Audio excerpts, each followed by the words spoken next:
گزرتے ہوئے لمحے اتنی تیزی کے ساتھ گزر رہے ہیں کہ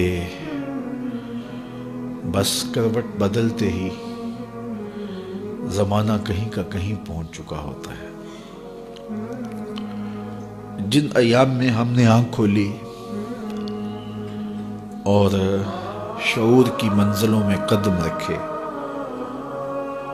پوری دنیا تیزی کے ساتھ کروٹ بدل رہی تھی، بالخصوص پاکستان کے اندر، ہندوستان کے اندر، بر صغیر کے لوگوں کی ایک نئی دنیاوی نشأت تھی۔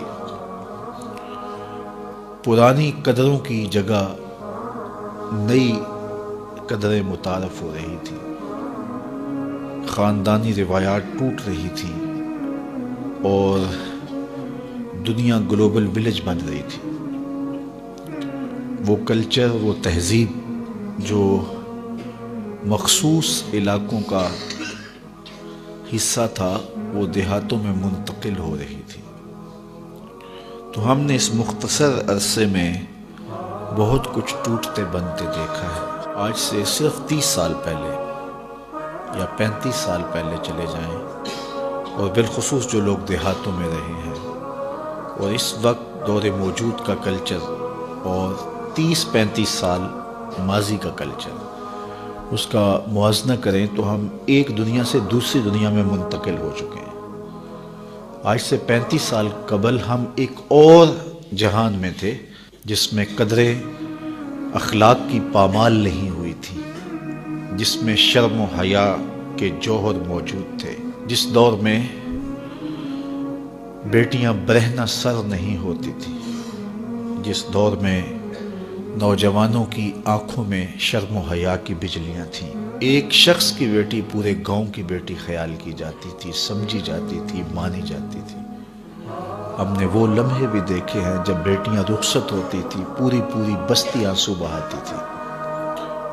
اور یہ بہت پرانی بات نہیں ہے، 30-35 سال پہلے کی کہانی ہے۔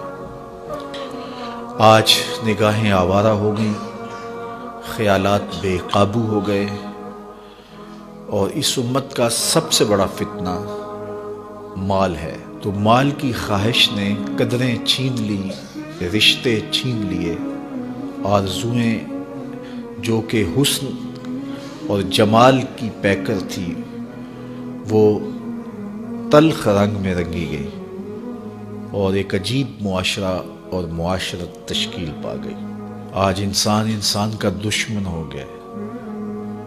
جو کام سانپ کرتے تھے، آج وہ انسان کر رہے ہیں۔ ایک دوسرے کو ڈسنا، ایک دوسرے کی عزت آبرو اچھالنا، اور ایک دوسرے سے نفرت پالنا اور اس کو پروان چڑھانا اس دور کا مشغلہ بن گیا ہے۔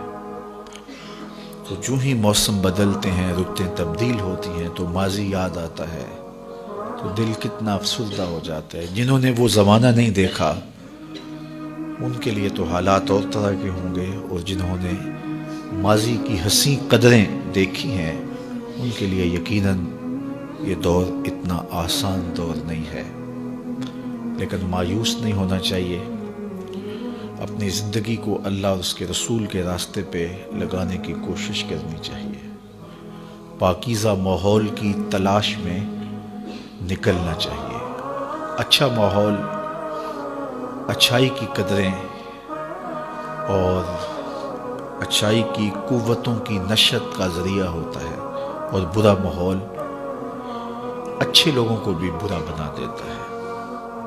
آپ گاجر کاٹ کر کے شکر یا چینی کے محلول میں ڈال دیں، اور اسی گاجر کا دوسرا حصہ نمک کے محلول میں ڈال دیں، اور 8 دن کے بعد دیکھیں، ایک جانب مربع بن چکا ہوگا، دوسری جانب اچار بن چکا ہوگا۔ گاجر ایک ہے، لیکن ماحول کے فرق سے اس کی حیت تبدیل ہو گئی۔ پاکیزہ ماحول کے ساتھ جو لوگ وابستہ رہتے ہیں، انہیں خیر ملتی ہے، اور اگر وہ خیر کے کسی ماحول سے وابستہ نہ ہوا، تو شر کا ماحول اس کے تقدس کو اور اس کی پاکیزگی کو، اس کی عفت کو، اس کے شرم و حیا کو اور اس کی اقدار عالیہ کو زائل کر دے گا۔ تو صاحب وہ آؤ اس تھوڑی سی زندگی کو اللہ اس کے رسول کے نام پہ گزار دیں۔